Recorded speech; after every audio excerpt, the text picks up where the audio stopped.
आज जो है ना हमने basic neural networks, multi layer neural networks जो है वो हमने ख़त्म करना है, ठीक है। उसका आज हमने एक डाटा सेट प्रॉपर यूज़ करना है। कल तो हमने रैंडम डाटा लिया था ना, तो आज प्रॉपर डाटा सेट के साथ हमने एक एग्जांपल चूज़ की है। तो आज ये जो एक मल्टी लेयर न्यूरल नेटवर्क्स हैं ये ख़त्म हो जाएंगे। कल हम एक नेक्स्ट एल्गोरिदम स्टार्ट करेंगे, इसका नाम है CNN यानी कॉन्वोल्यूशनल न्यूरल नेटवर्क्स, ठीक है। और उसके बाद हमारा एक एल्गोरिदम है RNN, ठीक है। एक है LSTM। RNN मतलब रिकरेंट न्यूरल नेटवर्क, CNN है आपका convolutional neural network, LSTM long short term memory, ठीक है। और जो आखिरी है आपका GRU, ठीक है। और यानी गेटेड जो है ना वो आपका एक एल्गोरिदम है वो पढ़ना है। तो टेक्निकली देखा जाए तो आपका जो मशीन लर्निंग का जो एक कह लो कि सिलेबस है वो यहाँ एंड हो जाता है GRU के बाद। तो GRU के बाद आपका एक माइक्रोसॉफ्ट एज्योर AI का थोड़ा सा इंट्रोडक्शन है और क्या होता है, और उसी में आपके टेस्टिंग जो है ना माइक्रोसॉफ्ट की वो स्टार्ट हो जाएगी। तो कोशिश करते हैं कि हमारे पास ऑलमोस्ट 1 मंथ है, 23 अगस्त आपको पता है ना कि आपका लास्ट डे, ठीक है। उसके बाद या तो एग्ज़ाम होगा या फिर मे बी इंटर्नशिप हो जाए, ठीक है। और तब तक जो है वो 23 अगस्त तक हमने अपना सारा कुछ सिलेबस वगैरह, बल्कि इससे पहले ही कोशिश करेंगे हमारा कवर हो जाए, ताकि एंड पे मैं चाह रहा हूँ कि आप दफ़ा लास्ट टाइम एक टॉपिक था कंप्यूटर विजन का, थोड़ा सा उसका मैं ओवरव्यू दे दूँ। वो सिलेबस का हिस्सा नहीं है लेकिन मैं चाहता हूँ कि अपने तौर पे वो आपको आना चाहिए, तो उसका एक ओवरव्यू रख लेंगे एंड पे। तो वो तभी रख पाएंगे कि थोड़ा सा जल्दी हम कवर कर लें चीज़ों को। ऑलरेडी हम थोड़ा सा ना कह लो कि 4 से 5 दिन पीछे चल रहे हैं, क्योंकि हमारी जो है वो ईद की छुट्टियाँ आ गई थी, एग्ज़ाम्स वगैरह आ गए थे, असेसमेंट आ गई थी, तो उसकी वजह से थोड़ा सा हम जो है वो पीछे हो गए। तो आज हमारी बेसिकली क्या है, हमारे पास डिजिट क्लासिफिकेशन का एक वो है, आपके पास डाटा सेट है। ये सेम डाटा सेट हमारे पास साइकिड-लर्न लाइब्रेरी में भी है, ठीक है। और ये सेम डाटा सेट हमारे पास थोड़ा सा मॉडिफाई करके इन्होंने टेंसरफ्लो की लाइब्रेरी में भी डाला हुआ है। फ़र्क क्या है वो हम देख लेते हैं। अच्छा, सबसे पहले हमने करना क्या है, डिजिट्स की क्लासिफिकेशन करनी है यूजिंग आर्टिफिशियल न्यूरल नेटवर्क्स या सिंपल न्यूरल नेटवर्क, ठीक है। तो डिजिट्स की बात हो रही है, तो डिजिट्स जो बेसिक डिजिट्स होते हैं वो 0 to 9 होते हैं, यानी टोटल 10 होते हैं, 0 1 2 3 4 5 अप टू 9 तक। तो इससे तो एक बात साफ जाहिर होती है कि यहाँ पे आपके लेबल्स कितने हैं, 10 है, 0 से लेके 9 तक, यानी आउटपुट आपकी 0 से लेके 9 तक कोई एक वैल्यू आ सकती है, ठीक है। तो ये बात तो कंफर्म है। और अगर थोड़ा सा हम डाटा सेट की बात करें तो उसमें हम डिस्कस करेंगे आगे जाके, लेकिन सबसे पहले अगेन हमारा सबसे पहला स्टेप क्या होता है किसी भी चीज़ का, वो आपको पता है लाइब्रेरीज है। लाइब्रेरीज वही आपकी जो स्टार्टिंग से चलती आ रही है कि हमारे पास NumPy मौजूद है, Seaborn मौजूद है, मैटप्लॉटलिब, टेंसरफ्लो को हमने यहाँ पे इंपोर्ट करना है। अच्छा, टेंसरफ्लो सबकी इंस्टॉल हो गई थी, ठीक है। और हमने एक GPU वाला वर्जन भी बना के डाल दिया था कि अगर चलो फ्यूचर में किसी ने अच्छा लैपटॉप लेना है जिसमें ग्राफिक कार्ड लगा हो, तो वो भी उसको आइडिया हो जाए कि उसके साथ टेंसरफ्लो कैसे चलती है, क्योंकि टेंसरफ्लो ग्राफिक कार्ड को सपोर्ट करती है, तो ताकि ट्रेनिंग टाइम कम यूटिलाइज हो। तो फ्यूचर में अगर किसी ने लैपटॉप लेना है और अगर अभी किसी के पास है तो वो उस हिसाब से कर सकता है, ठीक है। और अगर सिंपल लैपटॉप आपके पास है तो आप सिंपल पिप इंस्टॉल टेंसरफ्लो लिखोगे तो वो लाइब्रेरी इंस्टॉल हो जाती है। अच्छा, तो टेंसरफ्लो को इंपोर्ट किया यहाँ पे हमने STF, और टेंसरफ्लो का सब मॉड्यूल केराज उसको इंपोर्ट किया है। और उसके बाद हमने डाटा सेट, क्योंकि ये जो डाटा सेट है आपके पास डिजिट डाटा सेट, ये बेसिकली टेंसरफ्लो के अंदर ही मौजूद है, तो हमें अलग से CSV फाइल या कोई अलग से तस्वीरों की ज़रूरत नहीं है। तो TensorFlow.keras और डाटा सेट लेंगे, उसमें इंपोर्ट MNIST, मतलब इसका प्रॉपर नाम टेंसरफ्लो के अंदर MNIST, MNIST के नाम से। और sklearn में इसका नाम क्या था, डिजिट डाटा सेट, ठीक है। लेकिन यहाँ पे वहाँ पे वो था अरेज की फॉर्म में, ठीक है, आपके पास एक डाटा फ्रेम की फॉर्म में, यहाँ पे ये पिक्चर्स की फॉर्म में है, ठीक है। तो इस चीज़ का ध्यान में ख्याल रखना है कि MNIST डाटा सेट है। तो ये डाटा सेट बेसिकली क्या है, ये इसको आगे डिस्कस करते हैं। उसके बाद हमारे पास जो है एक और लाइब्रेरी है कन्फ्यूजन मैट्रिक्स बनाने की, ठीक है। ये लाइब्रेरी हमारे पास sklearn में भी मौजूद थी, लेकिन अभी हम टेंसरफ्लो यूज़ कर रहे हैं, तो हम इस लाइब्रेरी को फ्रॉम टेंसरफ्लो से ही इंपोर्ट कर लेंगे। तो from TensorFlow.math import confusion underscore matrix, ठीक है।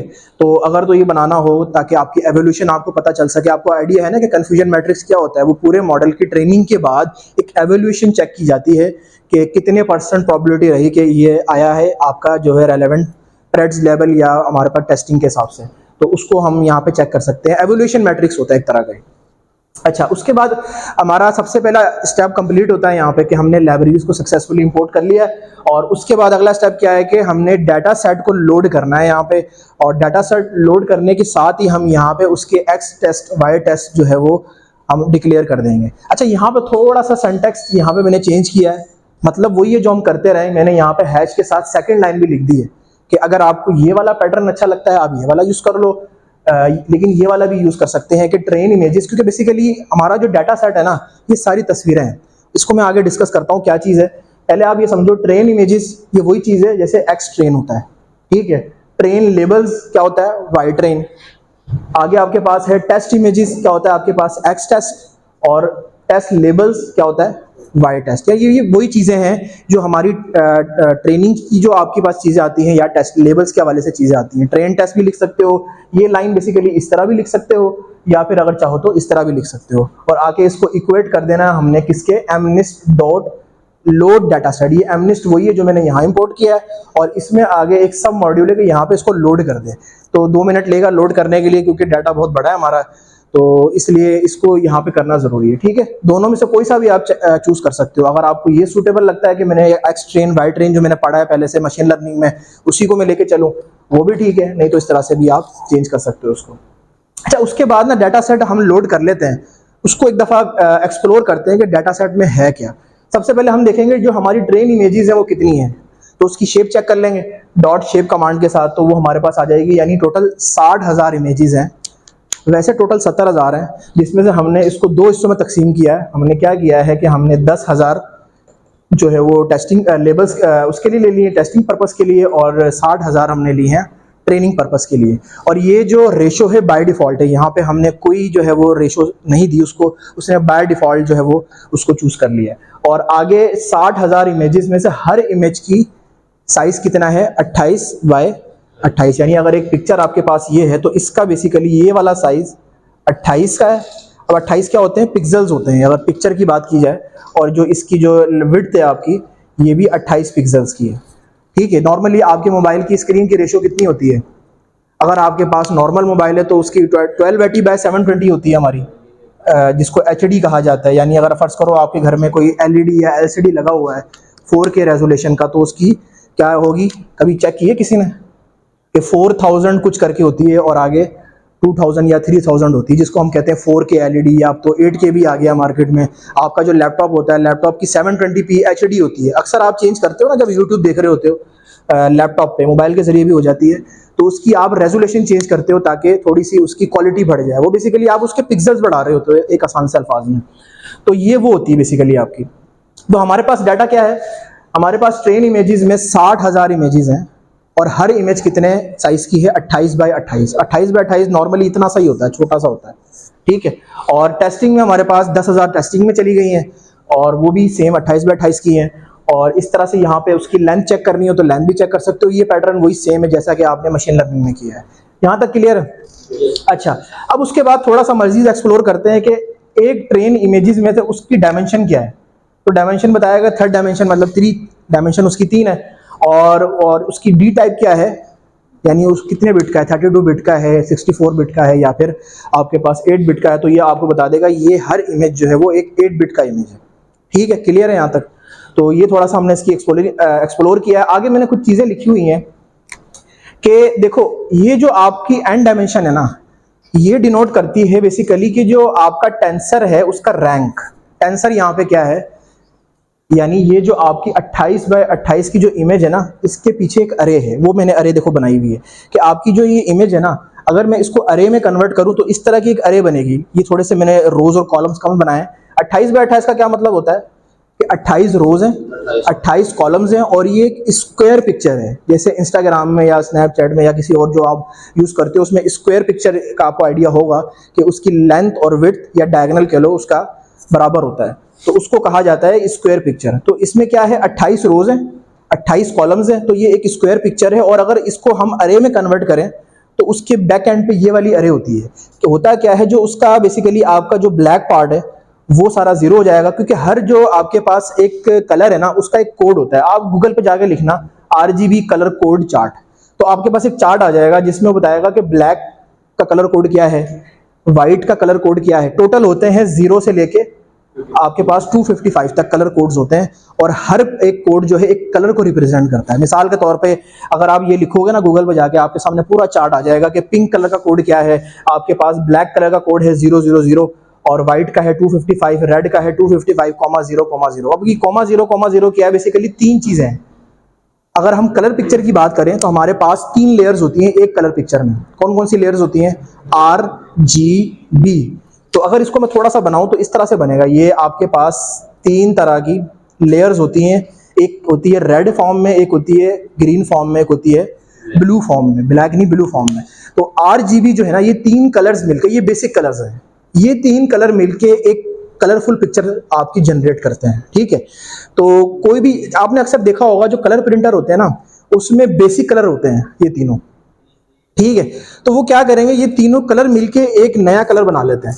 ठीक है, तो किसी भी आपसे अगर पूछा जाए ना कि बेसिक कलर कौन से हैं, तो आप कहोगे RGB, यानी सिंपल आपके पास 3 कलर हैं और ये तीनों कलर मिलके एक कलरफुल इमेज जनरेट कर देंगे। और ये बेसिकली ये इसी फॉर्म में होता है, आपके पास 3 वैल्यूज होंगी और उन वैल्यूज का कोई कॉम्बिनेशन होगा जिसकी वजह से वो एक फाइनल कलर जनरेट हो जाता है। अब रेड, अगर प्योर रेड बनाना है आपने, तो उसमें R क्या होगा, 255 उसकी मैक्सिमम वैल्यू, और बाकी 00 कर दिया उसने।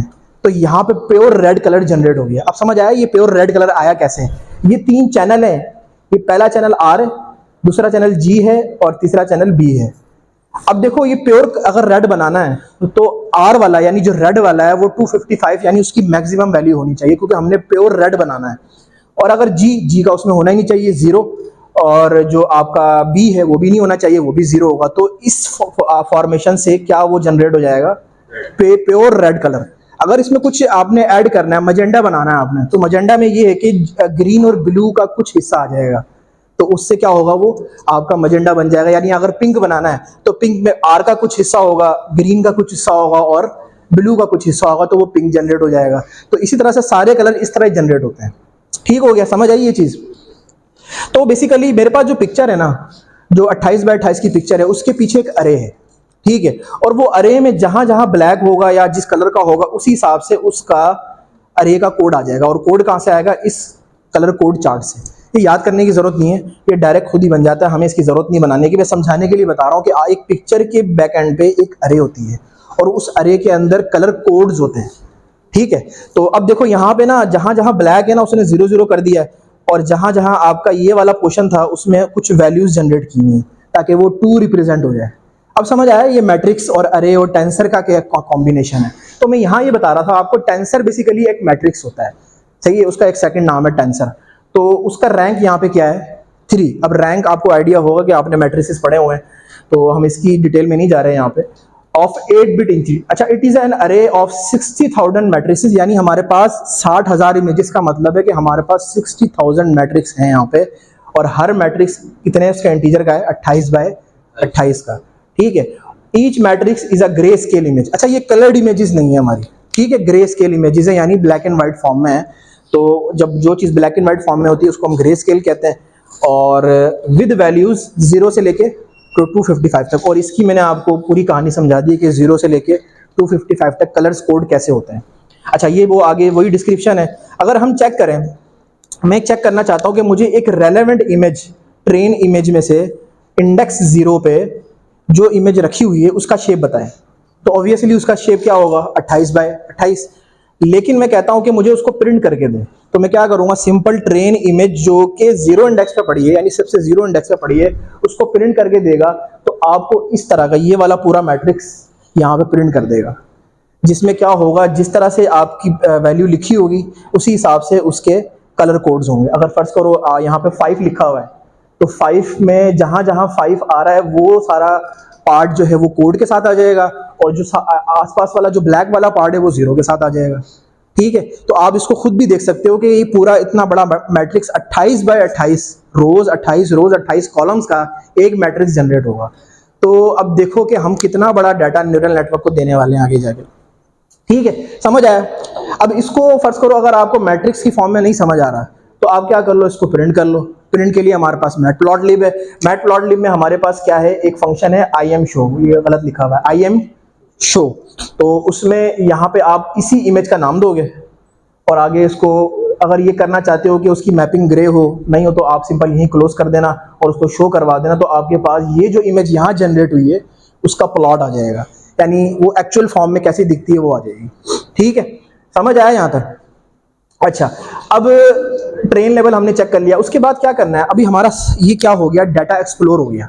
हमने पहले क्या किया, लाइब्रेरीज इंपोर्ट की, उसके बाद डाटा को एक्सप्लोर किया, डाटा में क्या है, कितनी रोज हैं, कितने कॉलम्स हैं, हर इमेज कितने साइज का है और कितने हमारे पास इमेजेस हैं। ठीक है, अब ये क्या करना है, हमने पूरा डाटा बेसिकली इसको थोड़ा सा प्रोसेस करना है, क्योंकि इसको एज इट इज हम न्यूरल नेटवर्क को नहीं दे सकते, क्योंकि हमारे पास 60,000 कॉलम्स, हमारे पास इमेजेस हैं और टोटल जो है वो 28 बाय 28 का उसका साइज है। तो हम थोड़ा सा इसमें डाटा प्री प्रोसेस करेंगे। वो कैसे करेंगे, जैसे मैंने आपको बताया कि टोटल वैल्यूज होती हैं कलर्स की, वो होती हैं 0 से लेके 255 तक। ठीक है, सबसे पहले तो क्या करोगे, आप अपनी सारी इमेजेस को इससे डिवाइड कर दो कि ताकि एक नॉर्मलाइज फॉर्म में, कल मैंने पढ़ाया था आपको, नॉर्मलाइज फॉर्म में हमारे पास डाटा आ जाए। ठीक है, इससे डिवाइड कर दिया जितनी भी ट्रेन इमेजेस हैं, और इसी तरह जितनी भी टेस्ट इमेजेस हैं उसको आपने इससे डिवाइड कर दिया, आपके पास डाटा नॉर्मलाइज हो गया।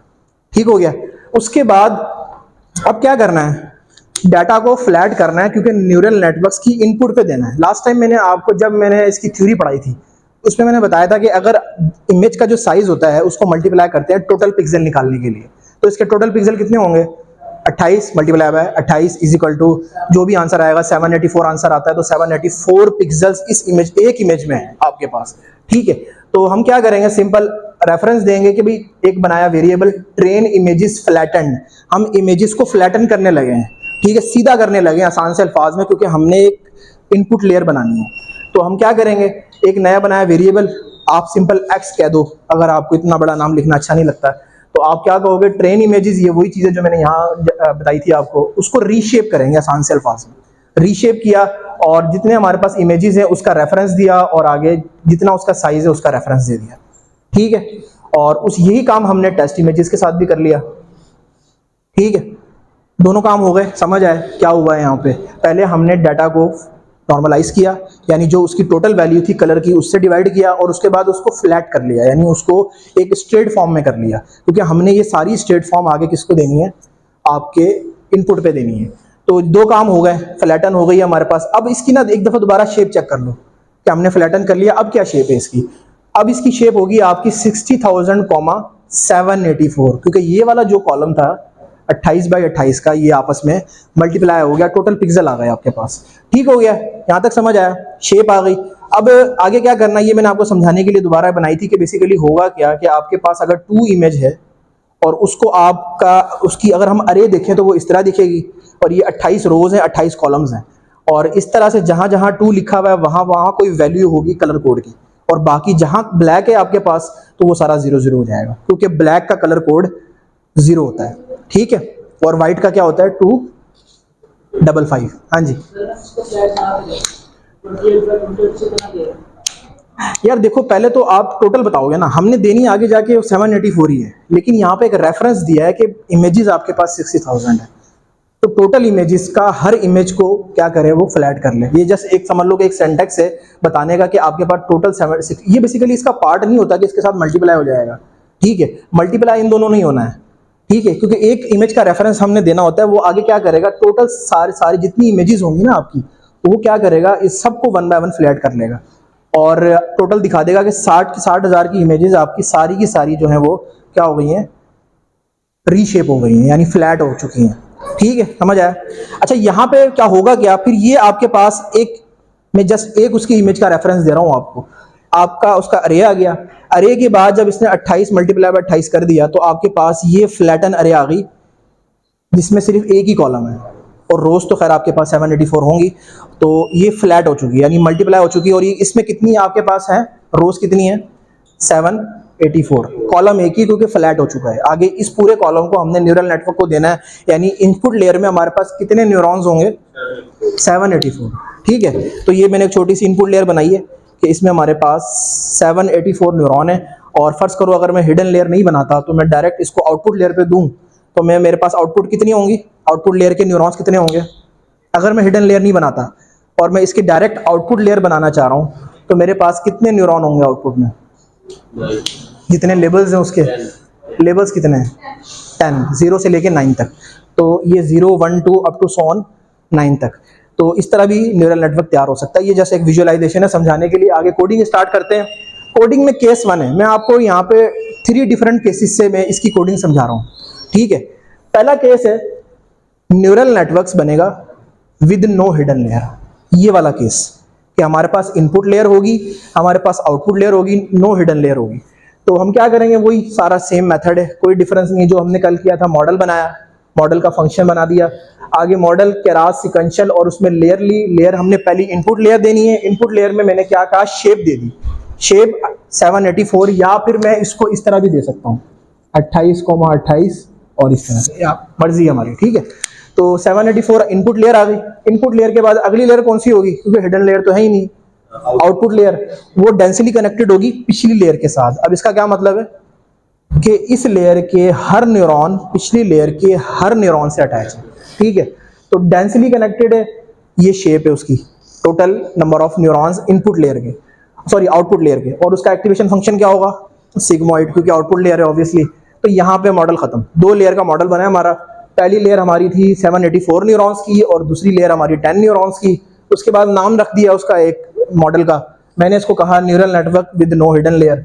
और मॉडल को कंपाइल करेंगे, कंपाइल में क्या लगाते हैं हम, ऑप्टिमाइजर लगाते हैं और लॉस फंक्शन। ऑप्टिमाइजर वही हमने एडम यूज किया है।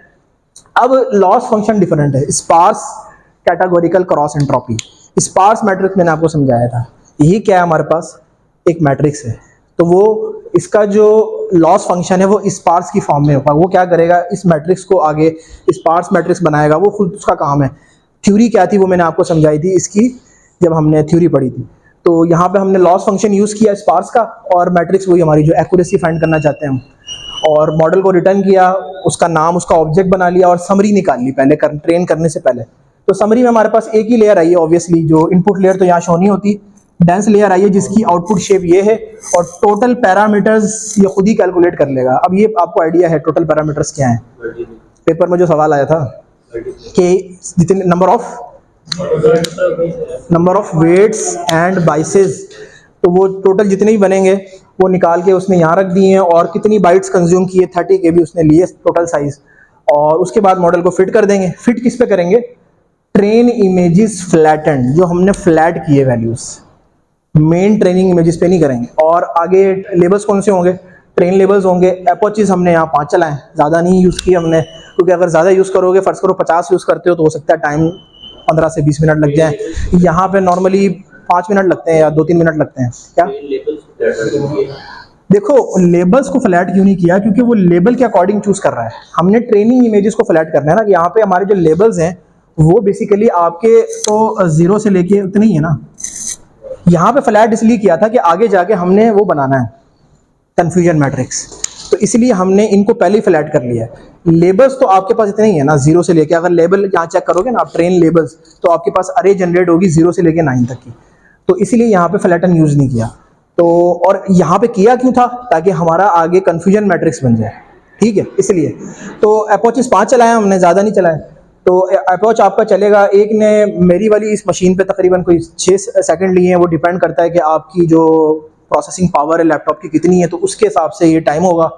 लॉस स्टार्ट से ज़्यादा होता है और एक्यूरेसी क्या होती है, कम होती है, और आहिस्ता आहिस्ता आपकी वो बढ़ जाती है। और फाइनल अप्रोच पे ऑलमोस्ट जो एक्यूरेसी आई है वो 92% आई है मेरी, ठीक है। आपकी डिफरेंट आ सकती है, ठीक है। तो ठीक है, हमने कोई हिडन लेयर नहीं बनाई और आउटपुट हमारी ऑलमोस्ट ठीक है, 8% का थोड़ा सा डिफरेंस आ रहा है। तो ये चीज़ें हैं। अच्छा, इसको मॉडल को एवेलुएट करना है, कल भी हमने देखा था। एवेलुएशन में हम क्या करते हैं, यूजिंग टेस्ट इमेजेस, इसीलिए मैंने बनाई थी यहाँ पे कि एवेलुएशन के टाइम पे हमें टेस्ट इमेजेस फ्लैट फॉर्म में चाहिए।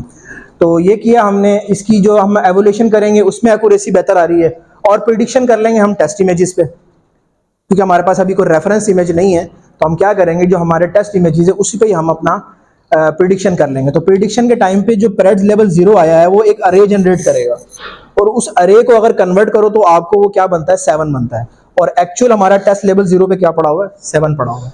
तो ऑलमोस्ट हमारी प्रिडिक्शन सही हुई है यहाँ पे, ठीक है। तो ये चीज़ कर सकते हैं। इसी को अगर हमने कंफ्यूजन मैट्रिक्स की फॉर्म में बनाना है कि हमारा मॉडल ट्रेन कैसे हुआ था, वो मैंने आपको मशीन लर्निंग में काफ़ी ज़्यादा समझाया हुआ है। 1 मिनट। तो कि किस तरह से बनाते हैं हम, प्रिडिक्ट लेवल बनाते हैं, प्रिडिक्ट के बाद उसके बाद हम क्या करते हैं, कंफ्यूजन मैट्रिक्स में टेस्ट लेवल और प्रिडिक्ट लेवल देते हैं तो हमारे पास क्या आ जाता है, कन्फ्यूजन मैट्रिक्स आ जाता है और उसका फिर हीट मैप बन जाता है बाद में। हाँ जी, हाँ इस केस में ना देखो, एक इनपुट फंक्शन बना लो और नेट से या खुद से आप ना अपने छोटे भाई से बोलो कि 6 लिख के दिखाया मुझे, ठीक है। उसकी फोटो लो, फोटो लो लेके उसके बाद 28 बाय 28 का उसका पिक्सल कर लो और उसको सिस्टम को दो, अपने मॉडल को, देखो वो कैसे उसको प्रिडिक्ट करता है। तो ये चीज़ भी हो सकती है इसमें। हाँ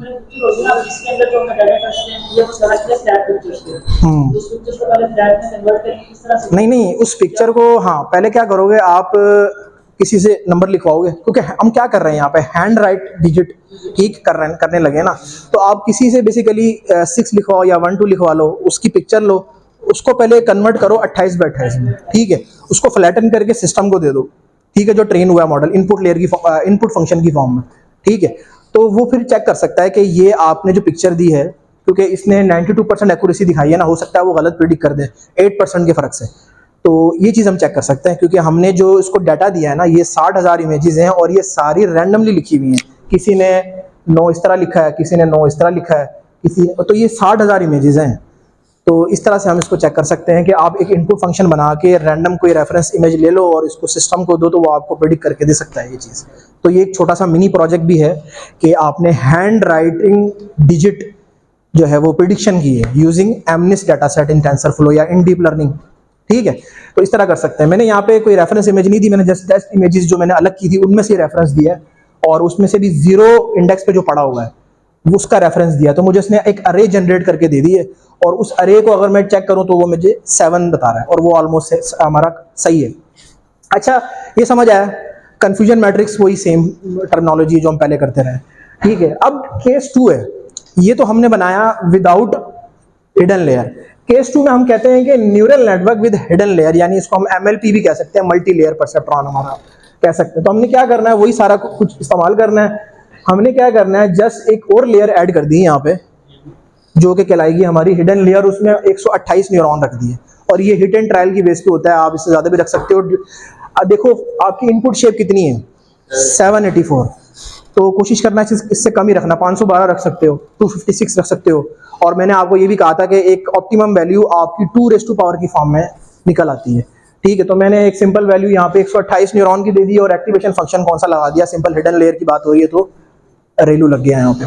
और डेंस लेयर में ऑब्वियसली 10 ही होंगे क्योंकि जितने लेबल होते हैं उतने ही आपके न्यूरॉन होते हैं। और सिग्मॉइड फंक्शन आपका आउटपुट पे अच्छा इसके अलावा कौन सा लगता है आउटपुट लेयर में, सॉफ्ट मैक्स, ठीक है। और एक और होता है सॉफ्ट प्लस, वो पढ़ा नहीं है लेकिन वो भी लग सकता है, लेकिन हमने जो पढ़े हैं जिसमें सिग्मॉइड और सॉफ्ट मैक्स दोनों में से कोई भी लग सकता है। और रेलू जो है उसकी जगह और कौन सा लग सकता है, लीकी रेलू भी लग सकता है। इसके अलावा 10H भी लग सकता है, जो मैंने कल आपको PDF दी थी ना, मैंने खुद पर्सनली उसमें 10H यूज़ किया हुआ था, लेकिन आपको आसानी के लिए समझाने के लिए रेलू लगाया हुआ था, ठीक है।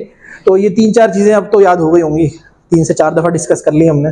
तो अगेन आपने नाम रखा है MLP हिडन लेयर का और कंपाइल किया है ऑप्टिमाइजर वही एडम है, और आपके पास loss function sparse categorical cross entropy, क्यों, क्योंकि हमारा डाटा मैट्रिक्स की फॉर्म में, ठीक है।